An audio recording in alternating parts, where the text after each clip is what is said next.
Leo biidhnillahi subhana wa ta'ala tutazungumzia mada muhimu sana, mada ambayo tulijaribu kugusia katika kipindi kilichotangulia, ambacho tulisema kwamba leo biidhnillahi subhana wa ta'ala tutazungumzia mambo ambayo yanahusiana na biolojia, na hasa tutazungumzia fiziolojiyatil insan.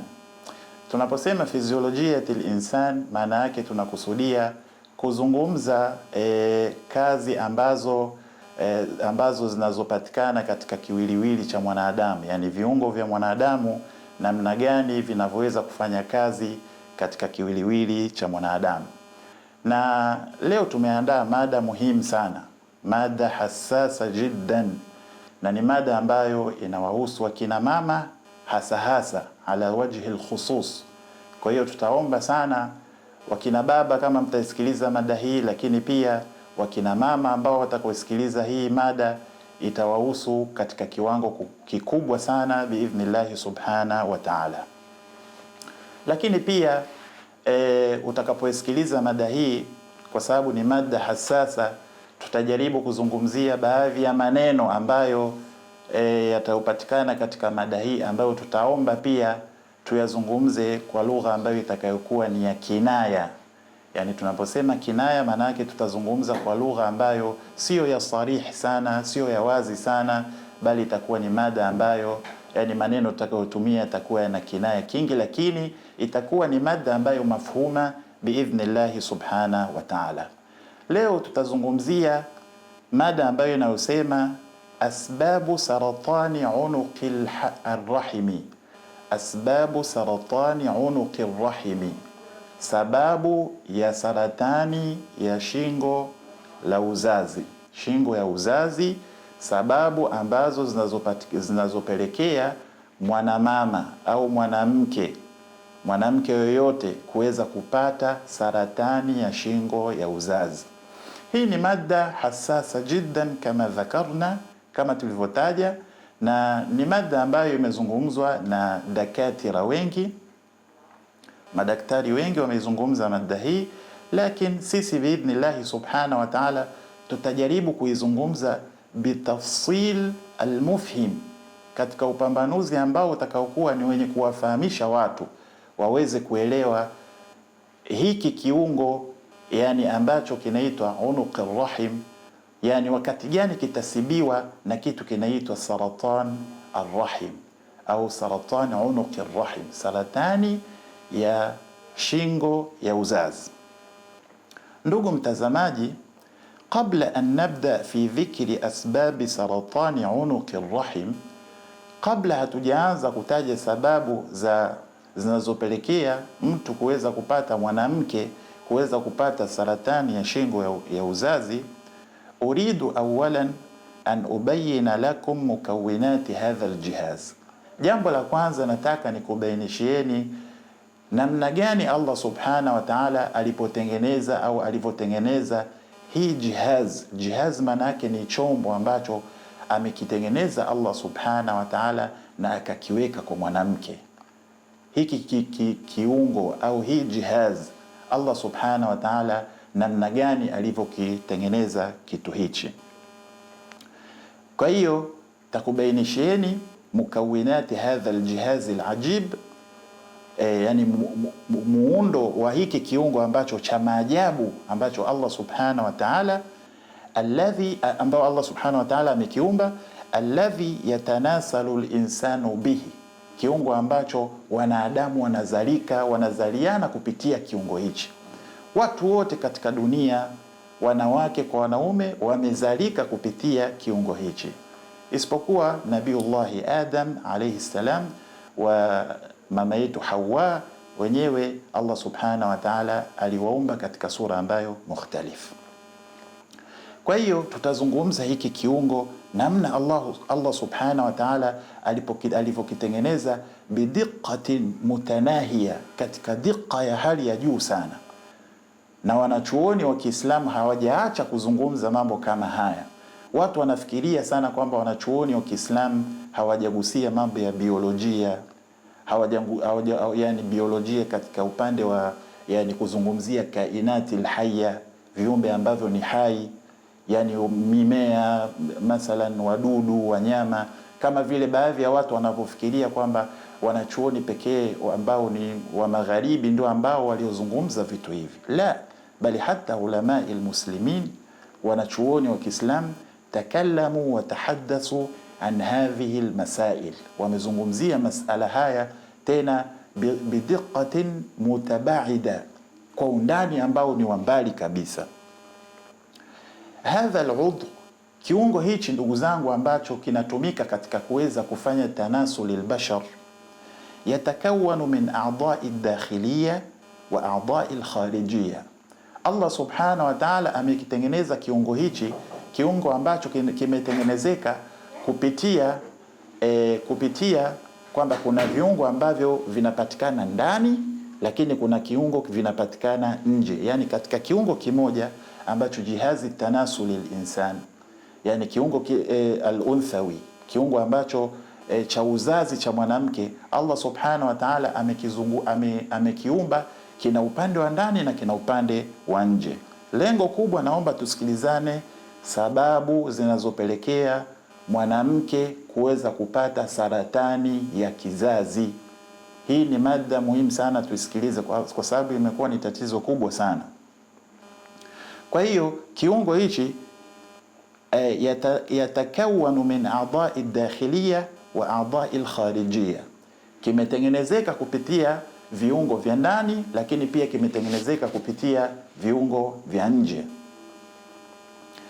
Wa a'dha'u dakhiliya, viungo ambavyo ni vya ndani katika kiungo hichi cha jihazi tanasul al-unthawi, hiya almas'ulatu an intaji albuwaidati walhaml, ndiyo sehemu ambayo inayotumika katika kuweza kuzalisha mayai. Yani Allah subhanahu wa ta'ala ametengeneza kwamba katika kiungo hichi kuna sehemu yanazalika mayai, lakini pia kupitia mayai hayo ndiyo sehemu ambayo inayotengenezekea mimba. Yani mimba inatengenezeka kupitia katika sehemu hiyo. Wa a'dha'i al-kharijiyya, ama viungo ambavyo ni vya nje, hiya allati tahmi al-madkhal. Allah subhanahu wa ta'ala ameviumba viungo vile vya nje kwa ajili ya kuweza kuziwia, kusaidia kuweka kama kinga, himaya ya madkhal, yani himaya ya vile viungo vya ndani. Angalia Allah subhanahu wa ta'ala alivyotengeneza, ni ukubwa uliokuwa ni wa hali ya juu. Hakuna binadamu, hakuna kiumbe chochote ambacho kinaweza kutengeneza kiungo kama hichi kwa ajili ya kuweza kumzalishia mwanadamu, kumtengeneza mwanadamu. Angalia Allah subhanahu wa ta'ala alivyokuwa mkubwa, alivyokuwa na uwezo wa hali ya juu katika kuweza kutengeneza kiungo kama hicho. Kwa hiyo ni kiungo ambacho tahmil madkhal, kinafanya himaya ya ile sehemu ya kuingia ya ndani, yani ya kuingia kwenda katika kifuko cha uzazi. Wa tuwaffiru al-ihsasa 'inda al-mar'a, na kimetengenezwa kwa hasasia nyingi, yani ndio sehemu ambayo mwanamke anapatia furaha yake, raha yake. Allah subhanahu wa ta'ala amekiunda hichi kiungo kwa katika sura ambayo dhiqa mutanahiya jiddan. Ndugu watazamaji, ama a'dha'u dakhiliya,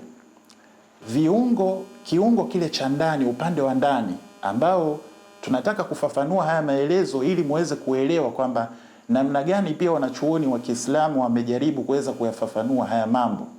Hawajaacha hivi hivi, bali wameyafafanua na wameyaeleza. A'dha'u dakhiliya, viungo vya ndani, vinatengenezeka kupitia vitu takriban vinne. Kitu cha kwanza ambacho kinatengenezeka katika a'dha'u dakhiliya, tunaanza chini tunapanda juu, kwa sababu unatokea chini unafika katikati, alafu unapanda tena, unatokea katikati unapanda ndani kwenda juu zaidi. Na hapa tunazungumzia upande wa ndani. Kitu cha kwanza kinaitwa unuqur rahim, shingo ya uzazi. Yani katika ile sehemu ambayo Allah subhanahu wa ta'ala ameiunda kwa ajili ya kutengenezea viumbe, kuna sehemu inaitwa unuqur rahim, shingo ya uzazi. Nafikiri watu wanaijua sehemu hii. ambayo inaitwa shingo ya uzazi. Tutazungumza, ina kazi kubwa sana hii sehemu, na ndio maana ikipata tatizo sehemu hii inaweza ikapelekea mtu kutopata ujauzito, inaweza kupelekea mimba za watu kuwa zinaharibika mara kwa mara, inaweza ikapelekea mtu kuweza kupata maradhi makubwa sana ambayo kama mtu hatochukua tahadhari mapema, baada ya kuwa ameona a'rad, zile alamat zinaweza zikahama zikaenda kupiga sehemu ambayo zinaitwa almathana. Mathana maana yake kibofu cha mkojo. Wakati mwingine inaweza ikaenda mpaka kwenye kula, alkula maana yake ikaenda kupiga katika figo, lakini pia inaweza ikawa ni mushkila allati tuaddi ila alwafa, inaweza ikawa ni tatizo ambalo likapelekea mtu kuweza kupoteza maisha yake. Allah subhanahu wa ta'ala atulinde, atupe afya na atupe uwezo wa kuweza kugundua mapema na kuweza kupata msaada na kusaidiwa mapema biidhnillahi subhanahu wa ta'ala. Kwa hiyo sehemu ya kwanza ni unuqur rahim, shingo ya uzazi.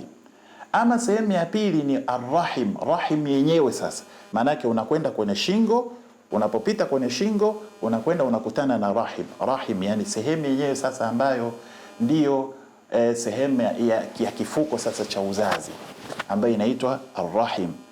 Alafu raqam 3, sehemu ambayo inaitwa qanawatul falub au qanawat falub. Yani qanawat falub wanaita fallopian tubes, ambazo ni ile mirija ambayo inakwenda mpaka katika kuweza kuunganisha katika buwaidat. Tunaposema buwaidat maana yake ni yale mayai, sehemu ya mayai katika sehemu ya jihazi tanasuli al-unthawi, katika sehemu ya mayai hizi ndizo zinakwenda kule, ambayo itakapofikia sasa wakati wa kufanya talqih, wanapoita talqih maana yake ni lile yai kutoka kule katika kupitia kuja katika fallopian tubes au katika qanawati al-falub kwa ajili ya kuweza kukutana na sail al-manawi ili kuweza kutengeneza janin na kutengeneza mtoto ambaye itakuwa sasa ni mimba imetengenezwa hapo, na kiumbe hicho kuendelea kuanza kukua ili kuja kuleta mtoto biidhnillah subhanahu wa ta'ala. Raqam 4, namba 4, katika hivi viungo vya ndani kuna sehemu ambayo inaitwa almabidat au almabidat au almabidan.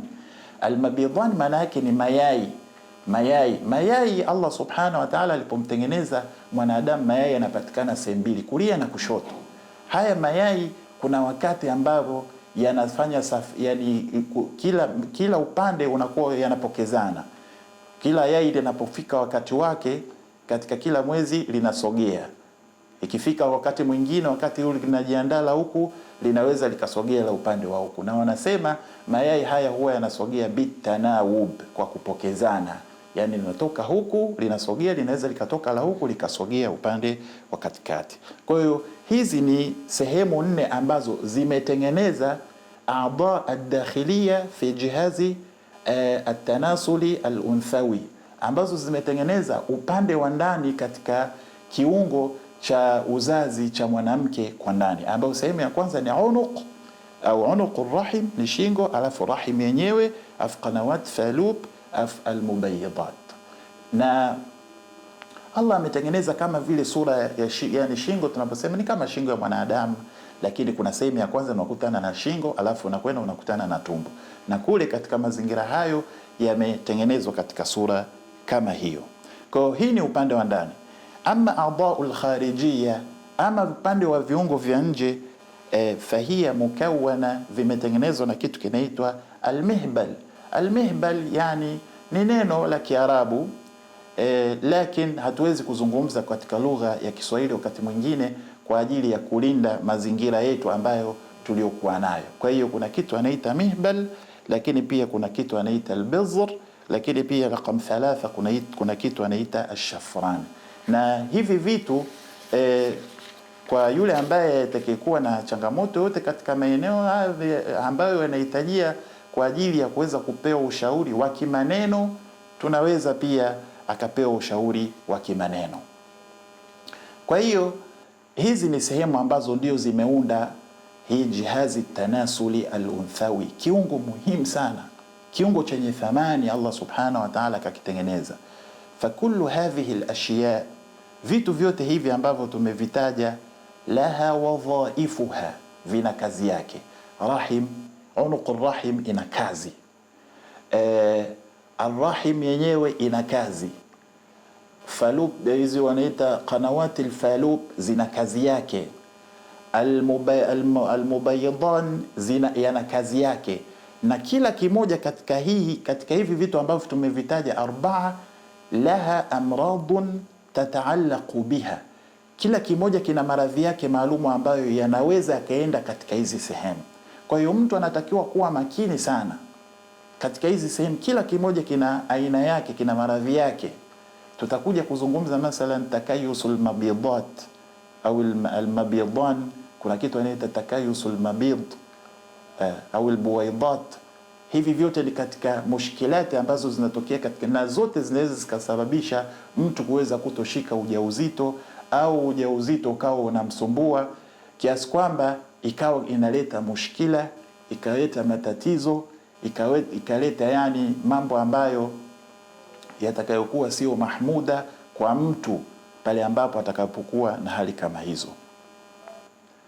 Illa annana sanatakallam an saratani unuq arrahim, lakini sisi leo hii sasa tutaachilia vyote hivyo ambavyo tumevisema huko, sijui sehemu ya nje tutaiacha, sehemu ya ndani kabisa huko tutaacha. Tutazungumzia pointi moja tu ambayo tutazungumzia saratan unuq arrahim, saratani ya shingo ya uzazi, wa fiziolojiyati hadha almakani bidabt, na kazi inayofanywa na sehemu hii yenyewe peke yake ndio tutakayoshughulika nayo. Vipi inafanya kazi? Allah subhanahu wa ta'ala anaumba vitu kwa uwezo uliokuwa mkubwa.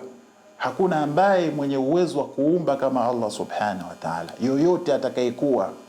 Allah subhanahu wa ta'ala, hivi vitu havijafanyika vyenyewe tu, lazima mtu ukisikia basi unatakiwa useme subhanallah, ametakasika Allah subhanahu wa ta'ala, alladhi khalaqa kulla shay, ambaye ameumba kila kitu.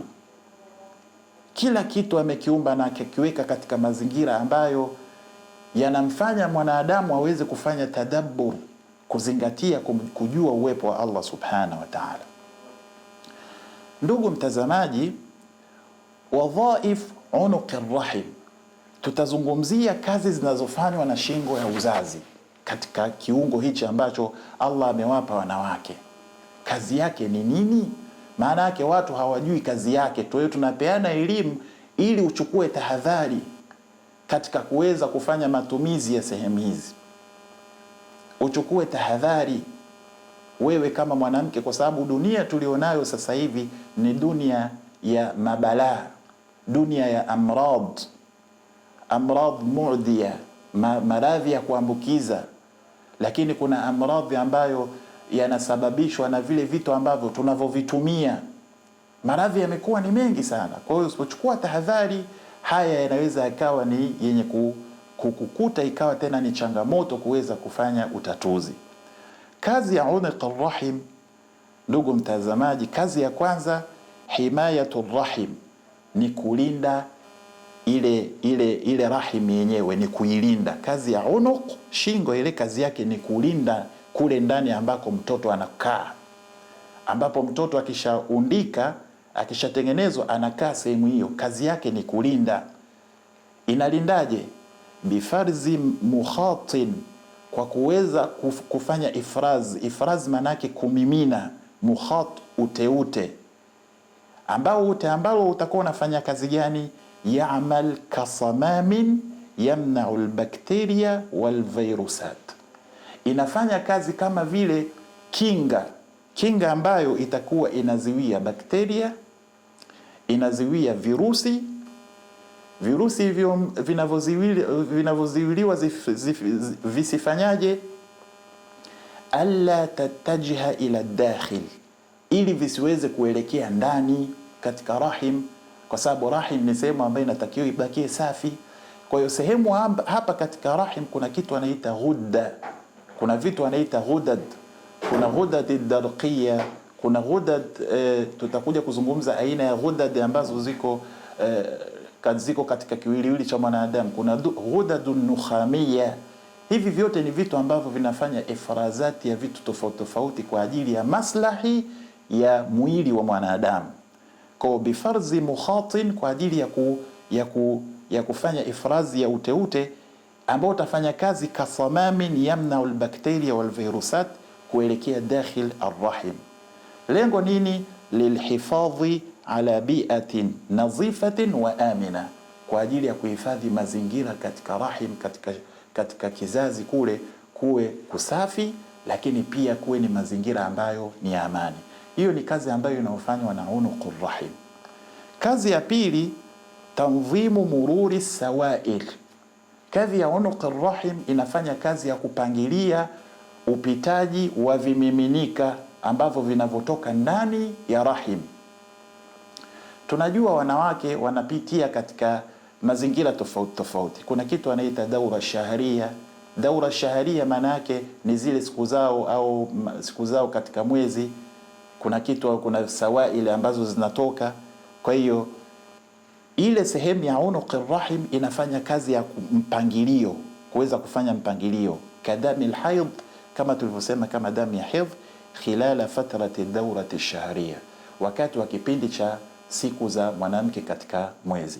Kwa zinafanya kazi ya kufanya tanzim. Zinaachia, inatoka, zinafunga. Zinaachia, inatoka, zinafunga. Kazi yake inafanya ni hiyo. Kwa usije ukaona kwamba hiyo hali inajitokeza wewe ukajua kwamba labda inajitokeza namna gani. La, sehemu inayofanya kazi ni hiyo ambayo tumesema unuqur rahim. Namba 3, da'mul injab. Unuqur rahim inasaidia mtu kuweza kupata ujauzito bifarzin mukhatin, kwa inamimina tena uteute, kwa sababu kuna hizi uteute zinakuwa ni aina mbili tofauti. Uteute wa kwanza kwa ajili ya kulinda, na huu uteute wa pili ni kwa ajili ya kulinda na kuandaa mazingira khasan, mazingira maalum, liyusaida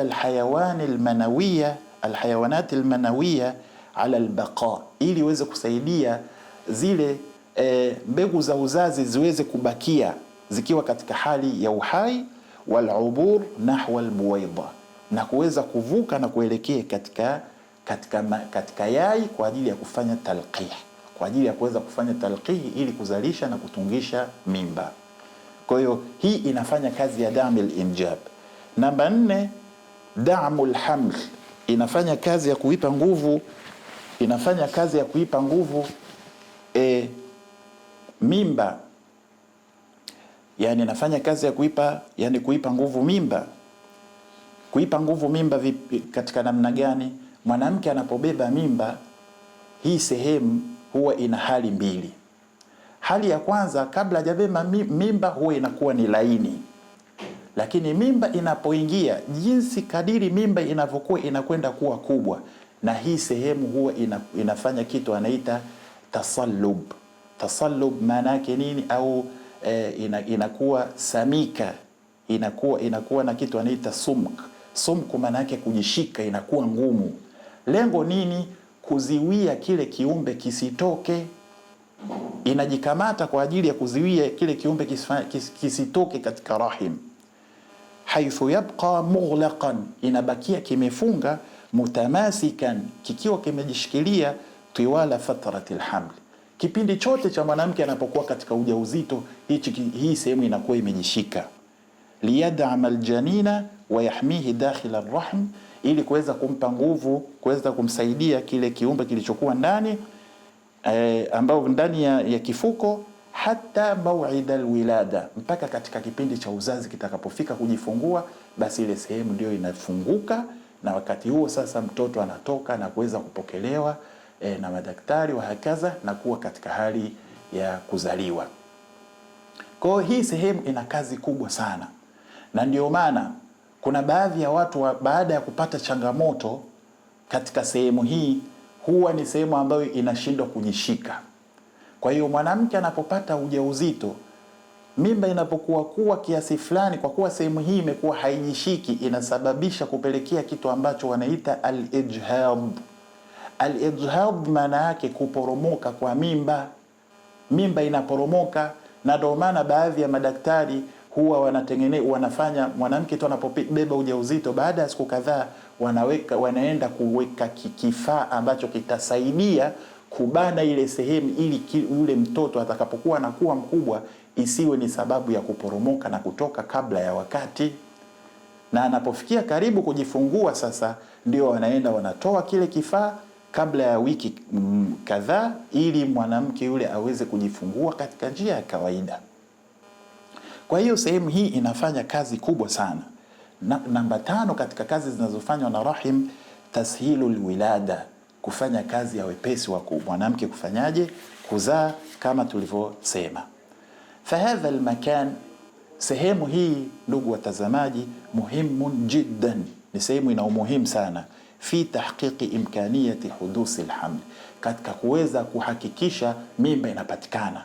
Sehemu hii inapopata matatizo, inapopata saratan, inapopata mushkila, inapopata majanga, inaweza ikasababisha hata zile sawail almanawi kushindwa kupita, kufanya nafdh, kupita hapo katika sehemu hiyo kwenda kwa ajili ya kutengeneza ujauzito, sehemu inashindwa, sawail almanawi wanashindwa. Kwa hiyo mtu atabaki yuani, analalamika, mimi sijapata ujauzito, hakaza. Kumbe hajui changamoto ni yeye kutengeneza inapatikana katika sehemu gani. Sehemu inayofuata, naomba tuwe makini. Tunazungumza sasa sababu ambazo zinazopelekea saratani unuki rahim, kutokea saratani ya shingo ya uzazi.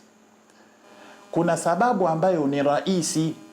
Tunaposema raisi, maana yake ni ile sababu yenyewe, sababu ambayo kubwa inayosababisha mtu kupata saratani ya shingo ya uzazi. Lakini kuna sababu ambazo ziko tahta hadha asbab, ziko chini ya sababu hii, ambazo na zenyewe pia zimezungumzwa na dakatira kwamba zinaweza zikapelekea mtu kuweza kupata saratani ya shingo ya uzazi. Hii hali ambayo ni raisi, ambayo tunasema muadhamu halati saratani unuq, sababuhu virus alwarami alhalimi albashari. Kuna kirusi ambacho kinaitwa virus alwarimi alhalimi albashari, ambao kwa Kiingereza wanakiita human papilloma virus. Human papilloma virus, ambao kwa kifupi kirusi hicho wamekipa jina cha HPV. Kirusi ambacho ndicho sababu kubwa ya kuweza kusababisha wanawake wengi kupata saratani ya shingo ya uzazi.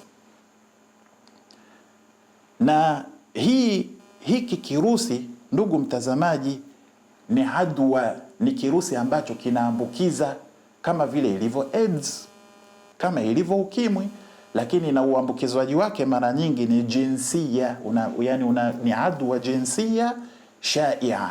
Ni kirusi ambacho kinaambukizwa kwa watu kuweza kufanya mahusiano au kuweza kuingiliana kimwili katika muundo ambao sio wa kisheria, mara nyingi katika muundo ambao sio wa kisheria. Na hapa ndio tunakuja kuona Allah subhanahu wa ta'ala alipozungumza kuhusiana na zina.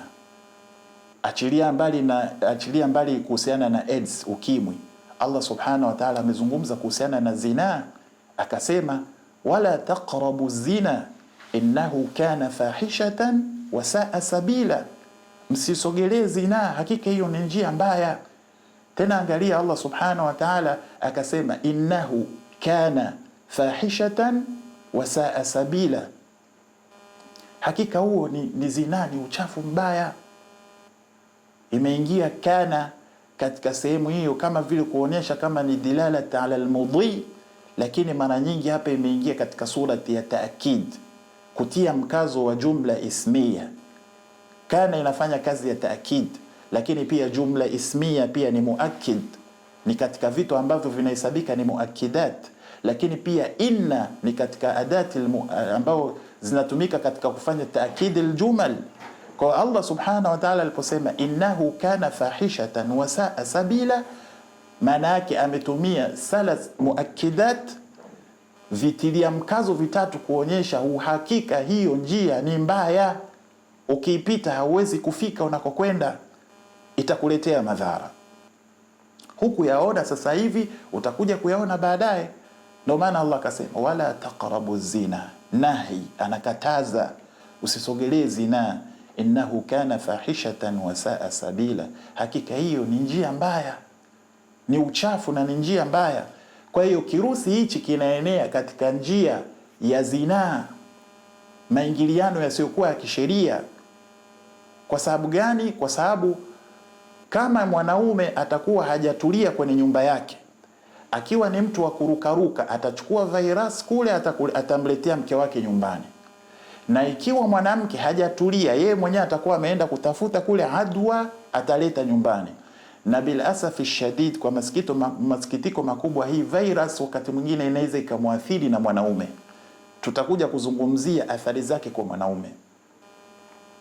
Kwa wanawake imekuwa ni adwa ambayo inapelekea sasa kuleta saratani ya unuki rahim. Kirusi hichi ambayo kinaitwa HPV kinapatikana katika njia ya zinaa. Mara nyingi watu huyu kaenda na yule, yule kapita na yule, yule kaenda. La, watu waoe. Man istataa minkum alba'ata falyatazawwaj. Mtume SAW anasema una uwezo wa kumpa mwanamke hela ya kumhonga, unashindwaje kumuoa? Muoe, ukae naye, muishi vizuri, muepuke majanga. Taban katika Uislamu mtu ana uwezo wa kuoa 4, akaoa 4. Taban ukioa 4 ukawa nao hawa, mnakwenda kisheria, hamwezi mkapata adwa, hamwezi mkapata maradhi hayo. Allah anawaepusha. Kwa hiyo hii ndiyo sababu ambayo ni mawzan, ni sababu kubwa ndio inapelekea mtu kuweza kupata kirusi hichi. Awamil allati tuzidu khatar al-isabati, vitu vingine ambavyo vinapelekea kuweza mtu anaweza kupata tatizo hili, dhaafu al-jihaz al-manai, yani kinga yake ya mwili kuwa dhaifu. Inaweza ikawa dhaifu bisababi naqsi al-manaa, kwa sababu ya upungufu wa kinga kutokana na janga la AIDS mathalan, janga la AIDS. Mtu ukimwi mathalan ambao inatakiwa watu wajitahadhari nao, jambo ambalo likimpata mtu inaweza likamsababisha mtu akawa na naqsi al-manaa, akapata pia saratani ar-rahim. Lakini pia katika hali ya pili wakasema istikhdam ashya tamna'u al-hamla lifatratin tawila au limuddatin tawila, mtu kutumia mtu kujiziwia kupata mimba kwa muda mrefu. Kujiziwia kupata mimba kwa muda mrefu inaweza ikapelekea mtu akapata saratan unuq arrahim, saratani ya shingo ya uzazi. Lakini namba 3 kama tulivyosema ni mwanaume kuhamisha huku kumletea mke wake, ambao ni katika sura ya jinsia kwa mtu ambaye hajatulia. Lakini namba 4 wanasema asibahatu fil ahwad, kuogelea pia katika mabwawa. Hii ni sababu wanahitaji, lakini japokuwa ni dhaifu, ni sababu dhaifu, lakini katika sababu ambazo zimetajwa, kuogelea katika mabwawa haya ambayo yametuama katika sehemu ambazo maji yatembei. Lakini pia namba 5 wakataja pia malabis, mtu kutokuwa msafi, kutokuwa na usafi katika mwili wake unaweza ukapelekea mtu kuweza kupata changamoto kama hizo. Hii tunataja ni mushkila saratan, na hiyo ni virus. Ni virus, maana tunaposema virus maana yake ni wadudu. Lakini sisi pia biidhnillah subhanahu wa ta'ala katika kituo chetu tuna dawa ambazo zinaweza zikasaidia mtu akapata shifa biidhnillah subhanahu wa ta'ala ya hii mushkila, akapata akawa katika hali ambayo ni mushfa biidhnillah subhanahu wa ta'ala, akawa katika hali nzuri kabisa. Kwa hiyo unaweza ukatutembelea kwa ajili ya kuweza kuja kupata ushauri, kuja kupewa taalimati mbalimbali, ukaja ukapata tiba mbalimbali ambazo zilizopo. Na tusisahau, japokuwa hili jambo linahusiana na mambo ya kibiolojia sana sana, lakini pia Sheitani anaweza akawa na dakhal katika sehemu hii. Sheitani pia anaweza akawa na dakhal sehemu zote. Sheitani anaweza kusababisha saratani unuqi rahim. Sasa umetumia aina za adwiya za alkimawi za kimiaia hazikukuletea nataij, basi ujue kwamba kuna sheitani ambaye anafanya kazi ya kukuletea mazingira kama haya. Tutataja arad, alama ambazo zitakazokufanya uweze kujua kwamba wewe umesibiwa na zinaonyesha kwamba wewe mwanamama una alama ya kusibiwa na saratani unuqi rahim. Alama ya kwanza, naziful mustamirra, kutoka damu ambayo inakuwa ni damu endelevu, tofauti na ule utaratibu wa halisi. Damu inakuwa inatoka tu muda wote, inatoka muda wote bila utaratibu. Hii ni alama moja ambayo inatakiwa utie shaka kwamba pengine unaweza kuwa umesibiwa na hali hii. Inatakiwa uchukue hatua za haraka. Jambo la pili, al-alamu inda tabawul, maumivu wakati wa kwenda haja ndogo, wa alihtisasu bilharaqan, mtu kuhisi kama moto wakati anaenda haja ndogo, anahisi kama moto vile anatoka. Hii pia ni moja ya sababu ambayo inaonyesha wewe ni musab, umesibiwa na kitu ambacho kinaitwa saratan unuqi rahim, inaanza kukusogelea. Namba 3, ifrazatul mihbaliya wa indaha raihatun kariha au sayyi'a. Ifrazat, yani kuna uteute ambao unakuwa unatoka katika sehemu zile husika kwa mwanamke, ambazo ule uteute unakuwa na harufu fulani ambayo sio nzuri, harufu ambayo ya karaha, inakera mtu akisikia. Hii inaonyesha kwamba wewe unasibiwa na adwa ya hii saratani ya unuqi rahim. Namba 4, kuna kitu anaita thalili fi manatiq tanasul. Thalil manaki uvimbe vinatoka katika sehemu zile tanasuli, katika sehemu ile ya tanasul ya mwanamke, zinatokea vimbe vinakuwa vimetunatuna, hivyo vinaonyesha kwamba wewe umesibiwa, yani uko katika hatari ya kusibiwa na saratani ya saratani ya unuqi rahim, shingo ya uzazi, saratani ya shingo ya uzazi. Ndugu mtazamaji, hasa wakina mama, tunatakiwa tuchukue tahadhari. Sisi lengo letu ni kuwasaidia kweli watu. Tumekuwa sisi ni watu tunazungumza sana, watu ambao ni mashehe wanazungumza sana mambo yanayohusiana na mambo ya kiroho, tasfiyatul qulub, kusafisha nyoyo, masala mambo ambayo yanahusiana na ahkam. Sisi tunazungumza yote hayo, lakini pia haya tumeona pia tuzungumze kwa ajili ya kuwasaidia watu na kwa ajili ya kuwatengenezea mazingira watu waweze kupata maisha yaliyokuwa mazuri. Unapokuwa na afya, ibada yako utaifanya vizuri. Unapokuwa na afya, Mola wako utamwabudia vizuri, utafanya mambo yako kwa amani, na hata biashara zako, shughuli zako utazifanya kwa utulivu.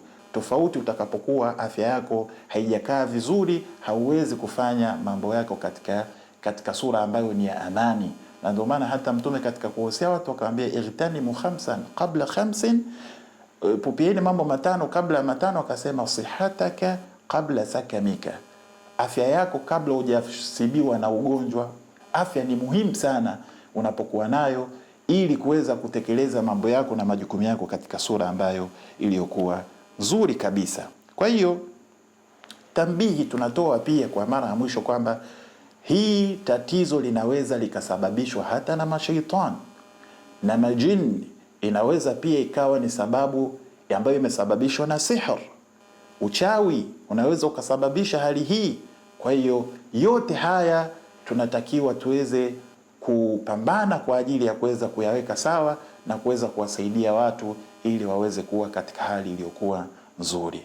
Naktafi bihadha alqadr, tuishie hapo. Allah subhanahu wa ta'ala atujalie, atupe afya iliyokuwa nzuri na atupe afya iliyokuwa kamili, na atujalie tuwe ni watu ambao wenye kumwabudia yeye peke yake bila kumshirikisha na kitu chochote.